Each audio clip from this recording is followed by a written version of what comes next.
Gálatas capítulo 6, versículo 7. Vamos a extraer un principio bíblico de este pasaje, una gran verdad. Gálatas capítulo 6, versículo 7. A ver si hay algún hermano, alguna hermana. ¿Elías, quiere leerlo? No os engañéis, Dios no puede ser burlado, pues todo lo que el hombre sembrare, eso también segará. Fíjese muy bien lo que está diciendo. ¿Qué principio bíblico extraemos de Gálatas capítulo 6, versículo 7? Hablando, y después nos vamos a llevar esto al tema de la relación de Jacob, de Israel, con Edom. Fíjese que la palabra clave que describió la primera parte de Abdías, la palabra clave fue la palabra soberbia. La soberbia de corazón. Es lo que vimos en los primeros 9 versículos. Y por eso que Dios advierte del juicio que viene sobre Edom por la soberbia de su corazón. La segunda palabra clave que aprendemos en el libro de Abdías es la palabra injuria. Y desde el versículo 10 al versículo 14 vimos las 4 injurias. En este caso, los 4 motivos por qué Dios castigó a Edom. La palabra clave ahora, desde los versículos 15 al 21, está ejemplificada en esta idea aquí en Gálatas 6:7. ¿Cuál es la idea que usted ve en Gálatas capítulo 6, versículo 7? ¿Cuál será la idea?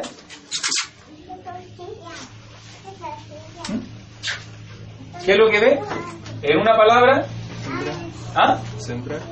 Pero sí, sembrar, pero ¿cuál es la idea entonces? ¿Cuál es la idea de Gálatas 6:7? Que todo lo que uno hace finca Entonces, ¿cómo se llama eso? Fruto. Más que un fruto, pago, ok, pago o retribución,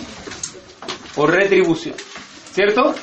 Porque en este caso la retribución es el justo pago por la labor realizada, el justo pago.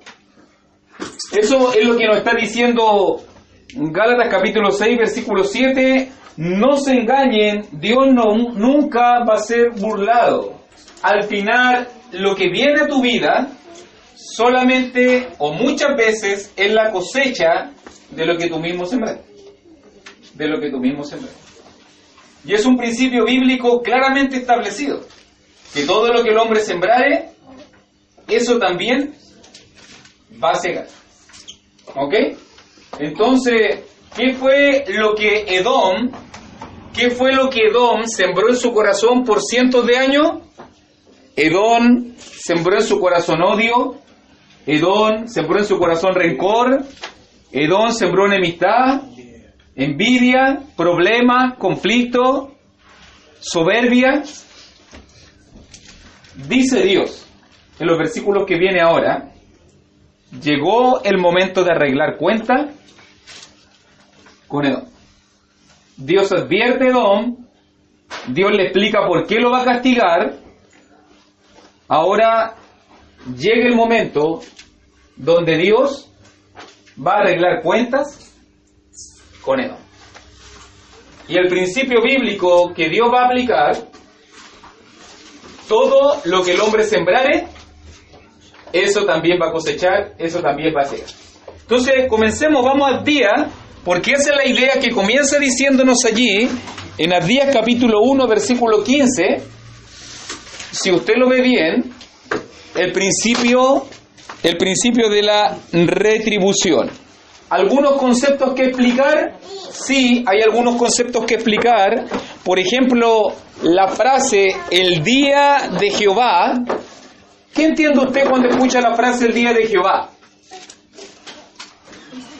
Juicio. Literalmente la frase día de Jehová significa juicio.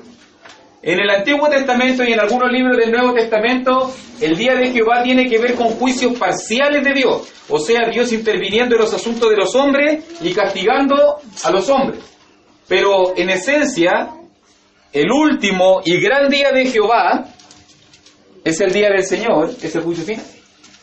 ¿Ok? Entonces, siempre cuando se habla del día del Señor, del día de Jehová, en estos casos, Antiguo Testamentario, se está refiriendo a juicios. A juicios que el Señor va a hacer. ¿Ok?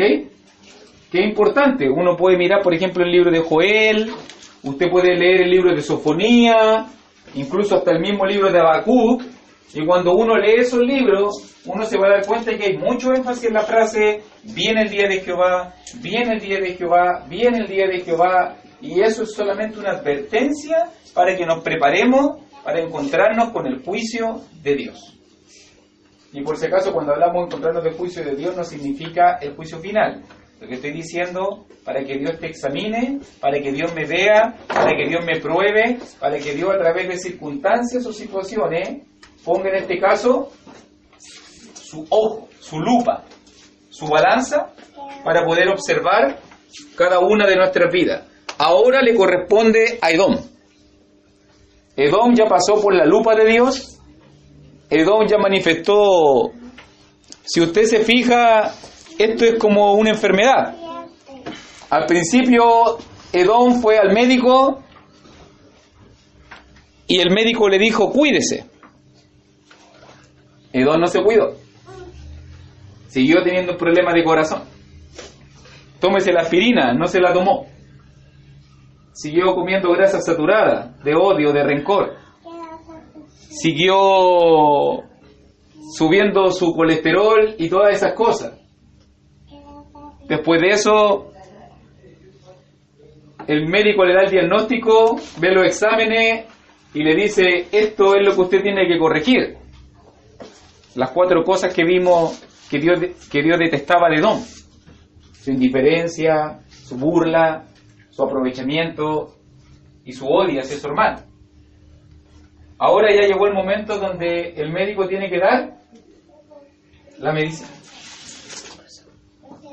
porque vienen las consecuencias terribles. ¿Y qué es lo que dice allí en versículo 15? Al principio de la retribución.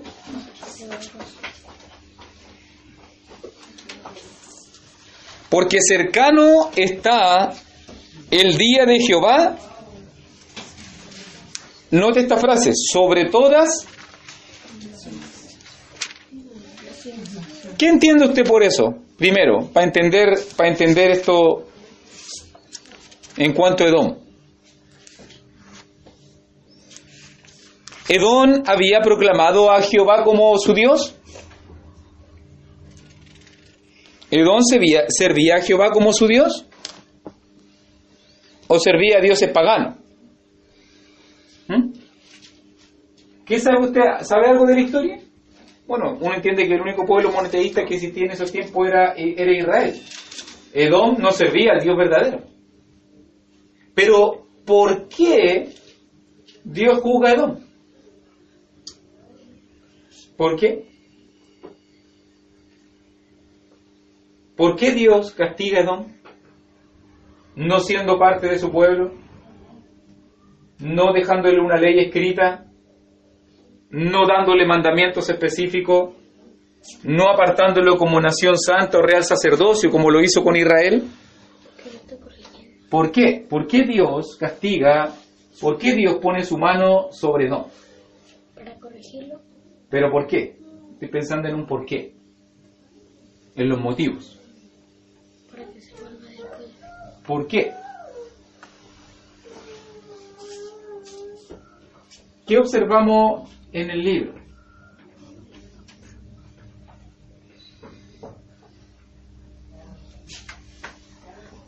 ¿Qué pensamos?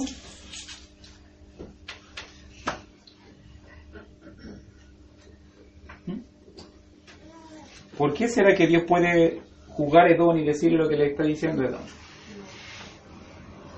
¿Piensen algo? ¿Miguel? ¿Algo? ¿Por qué Dios puede juzgar? Porque tiene la autoridad, poder. Ya, pero... Bien, pero en este caso a Edom. Por sus hechos, ¿Pero por qué? por su soberbia. Piensa en Dios, no en Edom. Porque lo probó.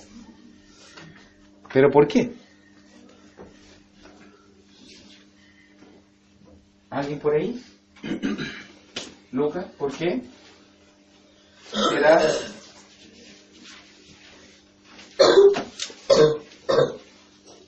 ¿Por qué será que Dios juzgó a Edom?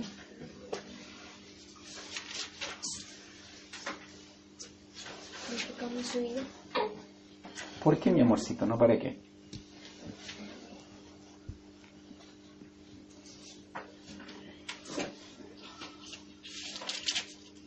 ¿Qué observamos en el libro? Pregunta, ¿ha tenido la oportunidad de leer Abdías en la semana?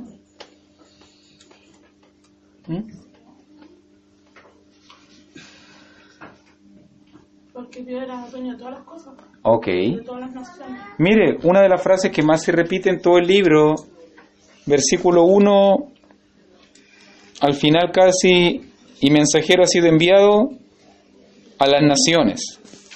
Versículo 2, he aquí, pequeño te he hecho entre las naciones. Versículo 15, porque cercano está el día de Jehová sobre todas las naciones.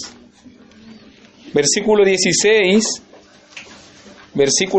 también, de la manera que vosotros bebisteis en mi santo monte, beberán continuamente todas las naciones.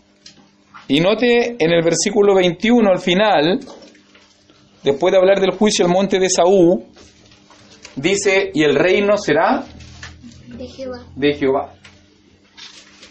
El tema general, por si acaso, el tema general del libro de Abdías es que Jehová es el juez y es el rey de todas las naciones. Él es el juez y Él es el rey de todas las naciones. ¿Quién creó el mundo? ¿Cierto? ¿Quién es el único que nos puede juzgar? ¿Quién es el único que nos puede examinar? ¿Quién es el único que puede ver lo bueno y lo malo que nosotros estamos haciendo? En ese punto específico, Dios puede juzgar a Edom, porque Edom es su pueblo, porque Edom es su creación, porque Edom es también una nación que fue formada por Dios. Digo esto que es importante porque muchas veces la gente piensa que Dios solamente está preocupado de los asuntos de los cristianos, o que Dios solamente está preocupado de los asuntos de sus hijos, pero algo que nosotros vemos del control y la soberanía de Dios, el juez, el reino será de Jehová, es que Dios es soberano sobre todos los reinos, que Dios es soberano sobre todos los reyes, que Dios es soberano sobre imperios caen, imperios se levantan, pero Dios sigue siendo soberano. Y es por eso de que aún incluso en medio de Edom, un pueblo que no tiene ley, un pueblo que tal vez no está cerca de Dios, Dios todavía puede poner su mano. Y tiene todo el control para poner su mano. Y por eso Él puede manifestar retribución de Edom, porque Edom, en el momento cuando Israel lo necesitó, Edom no estuvo allí. Edom no estuvo allí. Y si usted se fija, el rey de toda la tierra también permitió, en el mismo libro de Abdías, permitió que Israel fuera despojo. O sea, cuando uno observa en su totalidad el libro, uno se da cuenta que Edom va a ser juzgado, pero también uno se da cuenta de que Israel ya fue juzgado. ¿Ok? ¿Cómo sé eso yo? Porque cuando Israel estaba siendo despojado, ¿qué significa eso? El juicio de Dios, Edom se reía. O Edom no hizo nada.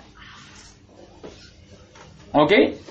Entonces, miremos ahora versículo 15, cercano entonces está el día del juicio sobre todas las naciones, porque obviamente Jehová es el rey de todo, pero también dice allí el versículo 15, como tú hiciste, aquí está el punto principal, como tú hiciste, se hará contigo, tu recompensa volverá sobre tu cabeza. Por eso mi hermano, cuando observamos versículo 15 y hacemos una aplicación a nuestra vida, tenemos que tomar mucho cuidado. Tenemos que tener mucho cuidado y tener mucha sabiduría en las decisiones que vamos a tomar, en las cosas que vamos a decir, en las reacciones y actitudes que vamos a tener. Porque este principio bíblico trasciende la esfera de tiempos y naciones, pactos y leyes. O sea,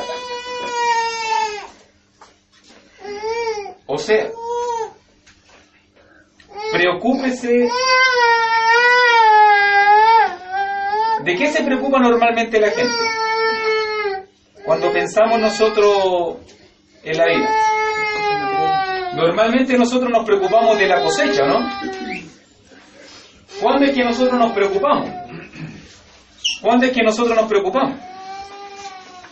¿Cuando estamos pagando las consecuencias? ¿O cuándo es que nosotros hacemos caldo de cabeza? Normalmente el ser humano piensa, analiza y reflexiona cuando está ya en los resultados, ¿o no? Pero según este principio bíblico, ¿cuándo es que yo debo pensar? Antes, cuando yo siembro. No te preocupes tanto por la cosecha. Edom va a cosechar lo que Edom sembró. Edom sembró odio, Edom sembró rencilla, rencor, falta de perdón, falta de amor. Ahora, no se extrañe Edom, que va a cosechar lo mismo. Y el que va a ejercer el castigo es Jehová, el Rey de las Naciones. Entonces, si lo miramos desde una perspectiva, observe este principio espiritual, aprenda del libro de Abdías, que este es el enfoque del libro, porque todo lo que el hombre sembrare, esto también segará. Lo que se sembró un día en el corazón de dos hermanos, fíjese los tremendos frutos y las tremendas rivalidades que provocó en las futuras generaciones. Este principio yo lo puedo llevar a mi hogar. Porque todos los días en el hogar se está sembrando, ¿o no? Y si la gente me ve a mí que poco y nada doy énfasis a Dios, que poco y nada doy énfasis a las cosas espirituales, que poco y nada doy énfasis a la palabra de Dios, ¿qué es lo que voy a estar cosechando? ¿Qué voy a estar cosechando? En los que me rodean, en los que me ven. ¿Qué voy a estar cosechando si a veces doy más énfasis a otras cosas y otras cosas son más importantes? Por ejemplo, un padre con un hijo. ¿Qué siembra un padre en el corazón de un hijo? ¿Qué siembra un esposo en el corazón de su esposa? ¿Qué siembra, en este caso, los unos a los otros en las relaciones diarias? Muchas veces los resultados, muchas veces los problemas, muchas veces las consecuencias que estamos pagando ahora es producto solamente de las decisiones que tomamos. ¿Quién puede? Por eso digo, preocúpese mucho de lo que siembra. Yo debo preocuparme mucho de lo que siembro.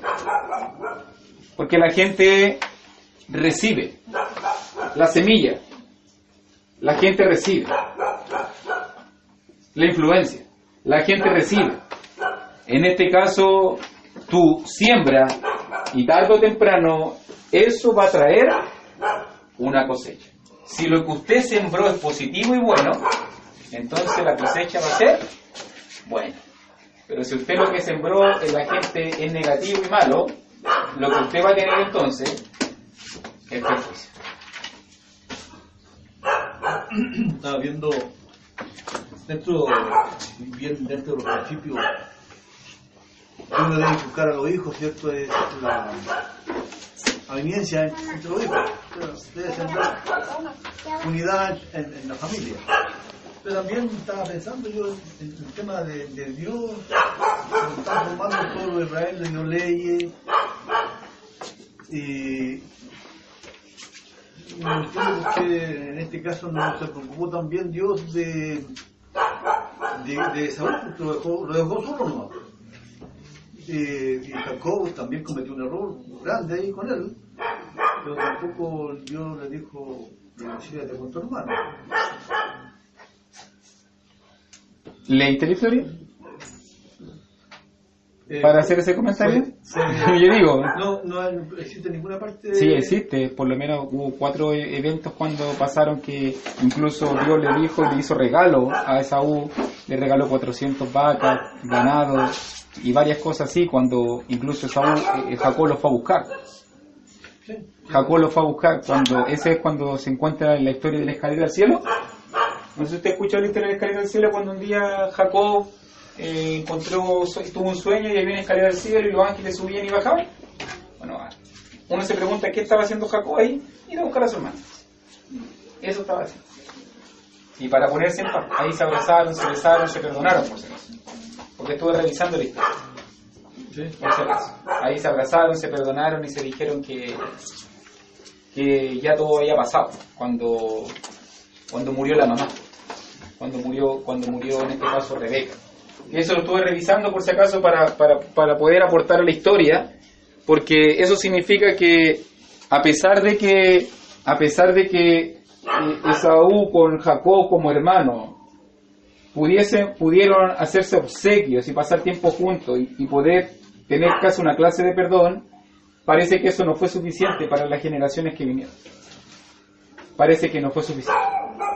Porque a pesar de que Esaú perdonó a su hermano, obviamente que las consecuencias seguían. Esaú seguía perdiendo la primogenitura, Esaú seguía siendo en este caso el que tenía la menor bendición, y por lo mismo las siguientes generaciones que vinieron, incluso para que también lo estuve revisando, incluso dentro de las naciones, después de que Edom se separó por decirlo, Jacob se separó de Esaú, Edom se convirtió en una gran nación, antes que Israel. Se convirtió en un reino que tenía un rey que tenía mucho poder. O sea que Dios bendijo a Esaú de una manera tremenda. Incluso mucho antes que Israel tuvo reino, tuvo reyes, tuvo imperio y todo lo demás. Y lo vemos nosotros cuando ya después Israel está esclavo en Egipto y salen de la tierra de esclavitud, y en ese momento Edom le sale al paso y no los deja pasar. Y Edom tiene tanta fuerza, y Edom es tan fuerte, y está tan organizado y tan bien armado, que lo único que tuvo que hacer Israel es hacerle la ira. Entonces, los dos después llegaron a convertirse en grandes imperios, pero esa enemistad continuó en el corazón de ellos. Continuó en el corazón de ellos. Hasta que llegue el momento trascendental, cuando por causa del pecado, y fíjese muy bien esto también, que es una segunda cosa que también tenemos que observarla, es que algo que estuve mirando hoy en día, la soberanía de Dios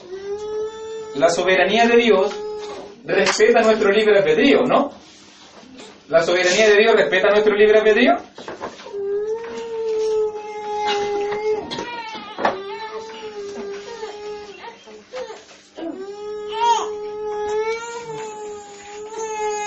respeta el libre albedrío, ¿no? Por ejemplo, Israel tomó decisiones. Porque Israel era el pueblo de Dios. ¿Significa eso de que Dios va a apoyar? ¿Significa eso de que Dios va a estar de acuerdo con las decisiones que toma Israel? ¿Me entiende la pregunta? O sea, porque hablamos mucho como que si Dios nunca intervino en Jerusalén. Y tenemos que darnos cuenta que en el momento cuando está escribiendo el día, Jerusalén está destruida. Las murallas están en el suelo. La sangre corrió hasta más o menos casi medio metro. Corrió, según las crónicas de Flavio Josefo, y de cómo fue destruido Jerusalén por causa de su pecado. Entonces, ahí también está el principio de la retribución. Cuando Israel pecó, ¿qué fue lo que sucedió? Oseas 4:6, mi pueblo fue destruido, porque le faltó conocimiento.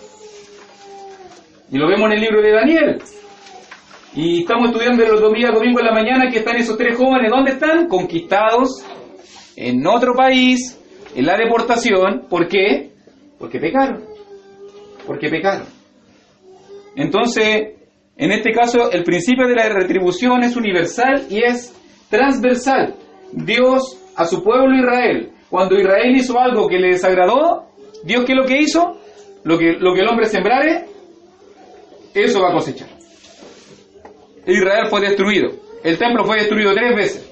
Ahora Edom ha pecado. Ahora Edom va a pagar las consecuencias. Estudiamos el libro de Jonás. Nínive había pecado. ¿Qué fue lo que Dios mandó a hacer a Jonás? Nínive ha pecado, en 40 días va a ser destruida. El principio de la retribución. Dios nos deja, Dios respeta nuestro libre albedrío, Dios respeta nuestras decisiones. Dios no porque Dios respeta nuestras decisiones significa que Él está de acuerdo con nosotros, pero sí significa que en algún momento el juez de toda la tierra va a poner la mano sobre eso. Va a poner la mano sobre eso. La gente hoy día se confía. Ve que el ladrón se confía, roba una vez, no pasa nada. Roba 2 veces, no pasa nada. Roba 3 veces, la estoy haciendo de oro. Pero tarde o temprano, el ladrón tiene que pagar las consecuencias de su robo. Tarde o temprano. O el mentiroso. O el adúltero, el fornicario. Lo hago una vez, nadie me pilla. Lo hago 2 veces, callampín bombín. Pero tarde o temprano. Tarde o temprano. Ese principio espiritual viene a nuestra vida. Todo lo que el hombre sembrare, eso también segará. O sea, digámoslo más simple. Si usted, si yo, no quiero pagar las consecuencias del pecado, mejor no peque. Es así de simple. Se ahorra. Se evita. ¿Cierto? Si usted sabe que algo es malo y aún así quiere seguir haciéndolo, prepárese. Porque pueden venir las consecuencias. Y van a venir las consecuencias. Y si usted piensa que no van a venir las consecuencias en esta vida, ok. Pero pueden venir las consecuencias en la que viene. Que es peor. Que es peor. Porque cuando yo miro estos libros del Antiguo Testamento y los profetas menores, de verdad que prefiero, hermano, de que Dios haga un juicio en mi tiempo, en mis días, en mi vida, cuando todavía puedo arrepentirme, cuando todavía puedo cambiar, cuando todavía puedo morder el polvo y puedo mirar hacia el cielo, y todavía tengo aire que respirar en mis pulmones y todavía tengo la oportunidad de arrepentirme, porque va a haber otras personas que no van a tener la oportunidad de arrepentirse, tal vez no van a tener el juicio en esta vida, pero en la que se viene ya no va a haber vuelta atrás. Por eso que David le decía, prefiero tu castigo, prefiero tu juicio, examíname, pruébame, ve si en mí perversidades hay. Porque David prefería ser juzgado en esta vida por Dios, que Dios pusiera su mano sobre él, a que quedar en la ignorancia y imagínense llegar al juicio final. Y ahí Dios te las tiene guardaditas todas. Tú hiciste esto, tú hiciste acá, tú hiciste allá, arreglemos cuenta ahora. Pero ya no va a haber oportunidad para el arrepentimiento. Eso sí que es terrible. Eso sí que es terrible. Por eso yo digo que este principio espiritual en el libro de Abdías nos ayuda mucho a darnos cuenta que a veces, no quiero generalizar, pero que a veces las consecuencias, las cosas que están sucediendo en mi vida son solamente el producto de mis propias decisiones. De mis propias decisiones. He visto padres, he visto madres que pasan toda su vida cuestionándose qué fue lo que hicieron de malo. ¿Por qué le salió el hijo como le salió? ¿Por qué le salió la hija como le salió? Ya no es tiempo de preguntarse eso. En el momento de la cosecha, ya no es tiempo. Eso tenía que haberse preguntado cuando se estaba sembrando. Cuando se estaba sembrando. Es así. Ya llega el momento donde todo va a tener su consecuencia. Pero vuelvo a decirte lo mismo, porque también el enfoque puede ser positivo. Si lo que usted ha cosechado, sembrado, si lo que usted ha trabajado, si lo que usted ha invertido es lo positivo, es lo correcto, es lo beneficioso, es lo espiritual, sepa que la cosecha que usted va a traer va a ser una cosecha espiritual. Va a ser una cosecha espiritual. Enséñale a tu hijo el mundo y lo único que vas a cosechar es mundo. Enséñale a tu hijo el espíritu y lo único que vas a cosechar es espiritual. Deja a tus hijos libres y otros van a sembrar en el corazón de tu hijo. No te quejes después, cuando veas las consecuencias, de que por qué estás así. O tu esposa, o tu esposo, o tus relaciones, tus familiares, o en tu trabajo. Si la gente cree que eres poco honorable, será tal vez porque yo a lo mejor he cedido a mentir. ¿Será que tal vez la gente piense que soy deshonesto? Y la gente me mira a mí y ya no puede confiar en mí, porque tal vez yo he cedido en ese estándar. Por eso que digo que es muy importante esas decisiones. De repente, y por eso que digo que el diablo trabaja de esa manera. En el trabajo, no, si di nomás esto, no, si hace esto nomás, no, si llévate esto, no, si aquí para que nos callemos todos. No te das cuenta y al final eso mismo después provoca, chuti, después, ¿por qué la gente piensa eso de mí? ¿Y cuál es la respuesta? Porque eso fue lo que sembraste. Porque eso fue lo que permitió. ¿O no? La gente, por decirlo de alguna manera, está en tu trabajo, garabatos para acá, garabatos para allá, doble sentido para acá, doble sentido para allá, y después uno le va a hablar de Dios. ¿Qué dice la gente? ¿Qué me hay a hablar tú de Dios? Si viví hablando así. O lo diría Santiago, de una boca no pueden salir dos aguas, ¿o no? ¿Qué pasa si la gente me ve robando? Yo estoy poniendo ejemplos pequeños. Pero si usted se fija, el principio bíblico es el mismo. ¿Ok? Entonces, mirando esto, viene la parte más simple. Mirando esto, entendiendo el principio de la retribución, entendiendo que todo lo que sembraremos vamos a cosechar, o como lo diría, por si acaso por ahí quiere anotarlo, Oseas capítulo 8, versículo 7, que dice que si tú siembras viento, vas a cosechar torbellino. Si tú siembras ventisca, vas a cosechar tormenta. Que siempre el principio de la reproducción y la retribución tiene que ver que muchas veces, y estamos hablando el otro día con algunos hermanos, como vive el mundo, si este le pega una cachetada, el otro le va a pegar un combo. Y si el otro le pegó el combo, este quiere devolver con un palo. Y como este le pegó con un palo, este ahora quiere devolver con una puñalada. Y el que pegó la puñalada después el otro quiere devolver con un balazo. Y después una bomba. Y después el fin del mundo. Porque así es. Es así. La venganza. ¿O no se vive así en el mundo? Hoy en día, alguien dijo algo, yo voy a gritar. Yo voy a insultar. A mí nadie me va a venir a pasar a llevar. Y después, imagínate que a esa misma persona tú le vayas a hablar y decirle, uy, la paz de Dios. Hay que tener paciencia, hermano, en serio. Y tú el otro día no tuviste ninguna paciencia. ¿Cierto? Todo lo que el hombre sembrare, eso segará. Como dice el versículo 16, de la manera que vosotros bebiste en mi santo monte, aludiendo a la práctica de Edom, de participar del despojo, de participar del daño que se le estaba haciendo a Israel, beberán continuamente todas las naciones, beberán y engullirán y serán como si no hubieran sido. Dios promete el castigo sobre Edom va a ser tan fuerte que incluso parecería de que no existieran como nación. A tal punto. Imagínense, un gran reino, un gran imperio.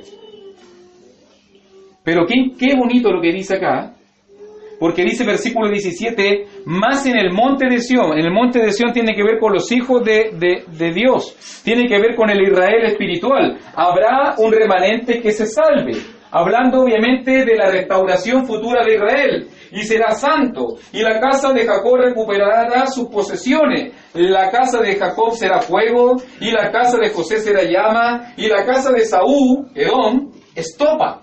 Y los quemarán y los consumirán, y ni aun resto quedará de la casa de Saúl, porque Jehová lo ha dicho. Por si acaso, si usted se pregunta qué es lo que significa la palabra estopa, estopa era como una tela de lino que se usaba para hacer mechas. ¿Ok? Entonces entienda la figura. La figura es Edom, el castigo que se viene sobre Edom. Edom es como una mecha, pero en este caso el pueblo de Dios será como un fuego. O sea, Edom va a ser consumido como fuego, como una mecha, que arderá y no quedará nada. E Israel será causa, e Israel ascenderá con su remanente. Por si acaso, solo para que lo entendamos, para que estemos en sintonía, ¿usted entiende quién es el remanente aquí? ¿El remanente que se salve?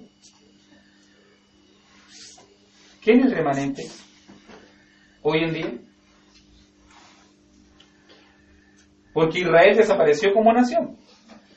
Y en el año 586 Nabucodonosor destruyó lo último que quedaba de las dos tribus. Ya los asirios en el 721 habían destruido las primeras 10 tribus de las 12. Y el pueblo de Israel perdió su identidad. Estuvo en la deportación por 70 años. Después de eso volvieron con Zorobabel, Edras, Nehemías, junto con los profetas Ageo y Zacarías. Pero Israel perdió su identidad. Sobre todo las 10 tribus que se convirtieron en los samaritanos, que después los mismos judíos tenían enemistad entre ellos y se despreciaban. Pero seguía el pensamiento de que venía un remanente fiel. Incluso cuando llegamos al libro de los Hechos, en el capítulo 1, cuando Jesucristo se va y aparecen los dos varones, los apóstoles le preguntan a los ángeles y le dicen, ¿restaurarás el reino de Israel en este tiempo? ¿Cuál realmente era la verdadera restauración de Israel? ¿Cuál era la verdadera restauración de Israel? La salvación. ¿Ah? La salvación. Pero la restauración de Israel. La iglesia. La iglesia. La iglesia. Y aquí en Abdía está hablando de nosotros. Está hablando acerca de que nosotros somos la futura. Obviamente que no directamente, pero obviamente está el concepto de la futura restauración, porque Dios restaura a su pueblo en el día de Pentecostés, como cuando comenzó el pueblo de Dios. ¿Cómo comenzó el pueblo de Dios en el tiempo del Éxodo? Con 12 tribus, ¿cierto? Con 12 tribus, pero ahora en Hechos capítulo 2 comienza el nuevo Israel con 12 apóstoles, con los 12 apóstoles. Si es toda una figura y todo un simbolismo de algo que va a pasar. Por eso que los nombres de las tribus y los nombres de los apóstoles están en los 24 pilares en el cielo. 12 y 12. Por si acaso, para poder entender, y por eso que hay 24 ancianos, que también es un simbolismo de la plenitud del pueblo de Dios. Pero para poder entender eso, somos la futura restauración, y por eso que cuando dice allí, en el versículo 18, bueno, la casa de Jacob, la casa de José, el monte de Sión, versículo 17, y también cuando dice en el 21, y subirán salvadores al monte de Sión para juzgar al monte de Esaú, todo tiene que ver con la restauración futura de Israel que se cumplió con la iglesia. O sea que lo que está diciendo este pasaje, Jehová, el juez de los siglos, Jehová, el reino será de Jehová. Y fíjese eso, el reino será de Jehová. ¿Qué es el reino hoy en día? El reino es la iglesia. El reino es la iglesia. Y Abdías termina hablando acerca de la iglesia, para decirnos que Dios va a castigar, en este caso, a Esaú. ¿Existe Esaú ahora? ¿Edom existe como nación? Desapareció. Porque Dios hizo retribución con Edom. Israel ahora como nación existe a duras penas. ¿Su templo existe? No. ¿Las murallas que lo protegieron existen? No. ¿Por qué? Por el principio de la retribución. Pero en este momento, ¿la iglesia existe? Sí. Somos nosotros la restauración de Israel. Entonces, la idea que está transmitiendo sobre todos estos versículos es que el juicio que Dios va a hacer sobre Edom va a ser tan radical que va a ser quemado completamente y destruido completamente como fue. E incluso Israel, sabemos por la experiencia de la historia que también fue puesta en las manos de Dios. Entonces, ¿cuál es la reflexión que tenemos que hacer nosotros? Esta es la reflexión que yo tengo que hacer cuando miro entonces los últimos versículos de Abdías. Cuando habla, y los de Negueb poseerán el monte de Saúl, y los de Cefela a los filisteos poseerán también los campos de Efraín, y los campos de Samar y Benjamín a Galaad, y los cautivos de este ejército de los hijos de Israel poseerán lo de los cananeos hasta Sarepta, y los cautivos de Jerusalén que están en Sefarat poseerán las ciudades de Negueb, y subirán salvadores al monte de Sión para juzgar al monte de Saúl, y el reino será de Jehová. ¿Qué principios espirituales podemos sacar de estos últimos versículos medio confusos con algunos pueblos, con alguna tierra, como que todo es destrucción, que este posea a este, que este pelea con este, que este despoja a este, que este le quita a este otro? El principio espiritual que nosotros podemos aprender es súper simple. Si Dios examinó a Edom y lo juzgó y le dio retribución, si Dios examinó y juzgó a Jacob, a Israel, y le dio retribución, ¿qué va a hacer Dios con nosotros? ¿Qué va a hacer con nosotros? Esa debe ser nuestra preocupación. Hermano, Cristo viene. Y nunca tenemos que relajarnos. Y Él viene a examinarnos. Él viene a dar retribución. Eso me invita a mí a cuestionarme. ¿Cómo estoy en mi relación con Dios? ¿Cómo estoy en mi relación los unos con los otros? ¿Cómo estoy en mi relación con mi familia? ¿Cómo estoy en relación con el pecado? Porque va a venir el juicio de Dios. Y aprendemos de Abdías que el Dios de las naciones juzgó a Edom. Que el Dios de las naciones permitió que su mismo pueblo, su nación santa y su real sacerdocio, sufriera despojo. Somos su iglesia. Somos su reino. Dios está con nosotros. Pero aunque Dios está con nosotros, la pregunta más correcta es si yo estoy con Dios. Es si yo estoy siguiendo la voluntad de Dios. Es si yo quiero seguir en sintonía con el Señor. Dios está haciendo todos los esfuerzos. Imagínense, va a salvar un remanente. Lo salvó. Salvó a Israel. Formó a su iglesia. Permitió que mataran a su hijo. Nos dejó la palabra. Todos los días nos bendice. Nos dejó su Santo Espíritu. Inscribió nuestro nombre en el libro de la vida. Todos los días Dios está sembrando en nosotros. Dios está sembrando en nosotros. ¿Qué es lo que quiere Dios? Cosechar. cosechar cosas buenas. Dios no siembra cosas malas en nuestra vida, ¿cierto? Dios no siembra indiferencia en nuestra vida. Dios no siembra odio en nuestra vida. Dios no siembra rencor, falta de amor, falta de perdón en nuestra vida. Dios tiene misericordia y es amplio en perdonar. ¿Qué debería estar floreciendo en nosotros? Debería estar floreciendo lo que Dios siembra, ¿no? El principio de la retribución. Es súper raro que alguien que siembre papa espere cosechar lechuga. ¿O no? Es súper raro que alguien que siembre manzana espere que de ese árbol salgan zapallos.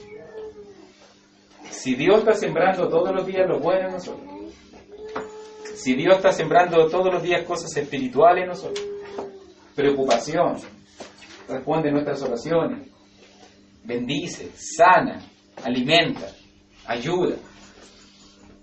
¿Qué es lo que Dios espera como cosecha? Que le retribuyamos nosotros ahora, como su iglesia. ¿Qué es lo que Dios espera que yo le retribuya? ¿Qué espera que usted le retribuya? Esa respuesta solamente la tiene usted y nadie más que usted. Pero aprendamos de las relaciones que Dios tenía con Edom, que Dios tuvo con su pueblo Israel. Aprendamos ese principio ahí en 1.15, que es trascendental. Que cuando tomes una decisión hoy día, llegues a tu casa y te proyectes, o pienses, o analices, si es que analice el mensaje.